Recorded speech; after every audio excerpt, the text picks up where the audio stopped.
Well, I guess Spider-Man said, screw COVID, screw post-COVID, screw everything that you think about COVID, because we're coming out with the biggest box office numbers of the damn year.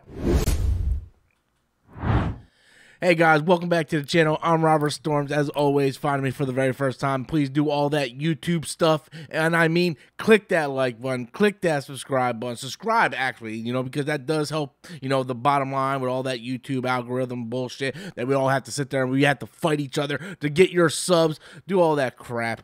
But yeah, so Spider-Man No Way Home came out. Now, I already predicted this was going to be the biggest movie of 2021. That was my prediction going in, and that was before I heard of all the hype and tickets selling out. I already said Spider-Man No Way Home is going to be the biggest movie of this year. I didn't know this movie was going to be that big. The movie, of course, came in at #1, and you would think, with the box office this year, like Black Widow came in, I think, like at 100 million. Most other movies came in a little bit below that because, it's post-COVID and all that shit. But no, Spider-Man No Way Home came out with fucking $253 million on its opening weekend. On its opening weekend, guys. It's opening weekend. Okay? Most movies that came out this year didn't even make that much. Total. For an example, 253 in only 2 days. It's opening weekend. Look at this. The Suicide Squad only made 167 total. Total. Spider-Man No Way Home made more in 1 day than Suicide Squad made in all of North America. Total. Total. Hello. Total. You guys get that's huge. That's right. Spider-Man No Way Home made more in its opening weekend than an opening weekend domestically more than what the Suicide Squad made total worldwide. That's insane. That's insane. But wait, there's more, Scott. That's because Spider-Man No Way Home on its opening weekend right now is sitting at $587 million worldwide. $587 million in its opening weekend right now. That's more than Black Widow total. That's more than Shang-Chi total. That's more than Eternals total.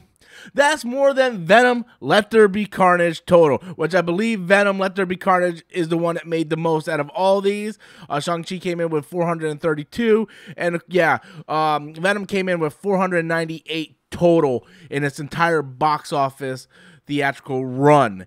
And Spider-Man No Way Home in just its opening weekend already surpassed every other comic book movie that came out in 2021.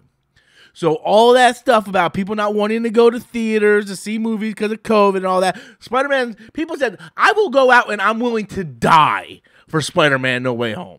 Like, I'm willing to go out and contract the COVID in order to see Spider-Man No Way Home.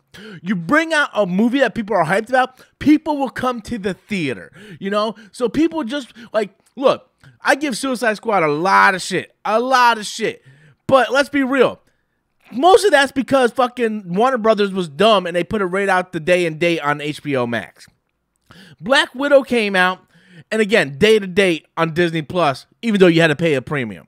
Shang-Chi and Eternals and Venom all came out in box office, and there was no real limited run. But, really, no one knows who the fuck Shang-Chi is. Nobody knows who the fuck the Eternals is. Venom Let There Be Carnage. Say what you want. I thought the movie was trash, but people did come out to see it. I mean, it made $500 worldwide. I mean, that's about $400 million less than the first one did. But Spider-Man No Way Home comes out, and it shows everybody, I'm a full believer that all these leaks were a conspiracy to build up hype. Because I fail to believe someone like John Campea, who has been pretty much very careful on what he does on his show or on his Twitter to not get in trouble, just happened to leak Charlie Cox and the pictures of Andrew Garfield and Tom Maguire and then just take them down a couple hours later after they already went viral. right? And still yet be able to promote the movie with the Spider-Man No Way Home hoodie and all that stuff. I truly believe people like John Campea was basically hired by Sony to leak stuff and say, well, we can't show this stuff in the trailers because it's going to spoil for people. But if you start leaking these things, the people like me and the people like you watching this video are going to get excited, talk about it, and they're going to tell their friends that don't really know much about the YouTube world, and everybody's going to get excited and go see this movie.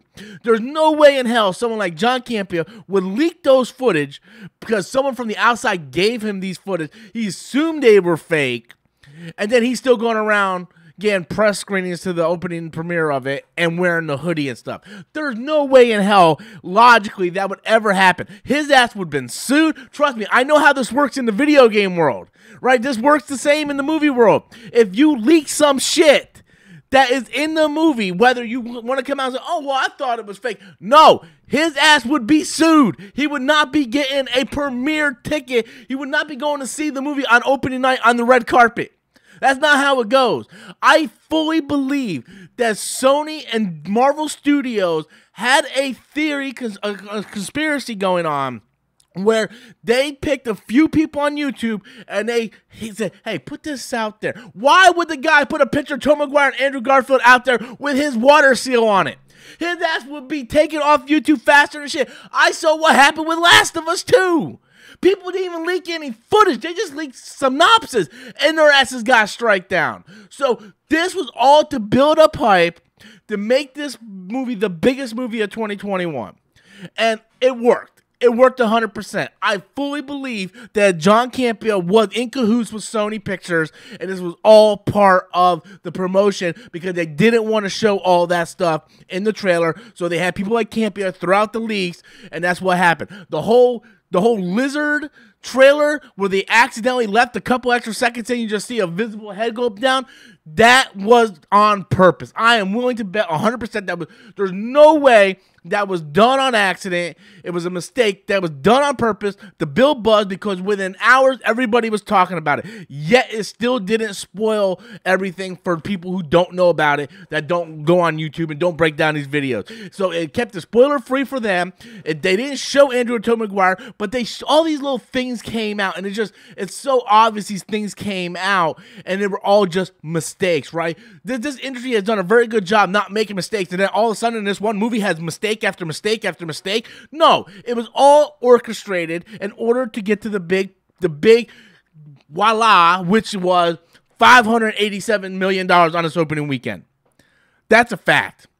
That's a fact, and I will bet everything I have on that. It was all orchestrated by Sony and Marvel Studios to get these people to come out, put out this stupid Brazilian trailer where Lizard's head's bouncing back in an invisible scene and his head just bounced back. Like, that was all orchestrated. John Campea getting those pictures and leaking them and taking them down a couple hours later, that was all orchestrated. No way someone like that does that and still get permission to go to the red carpet premiere and come around with the merchandise. Yeah, that was all orchestrated, and it worked because it broke all types of post-COVID records. But anyway, guys, that's just my thoughts on it. I want to know what you guys think. Be sure to leave your comments in the comment box below. Smash that like button. Subscribe to the channel. Until next time, as always, I am Robert Storms, and that is my opinion.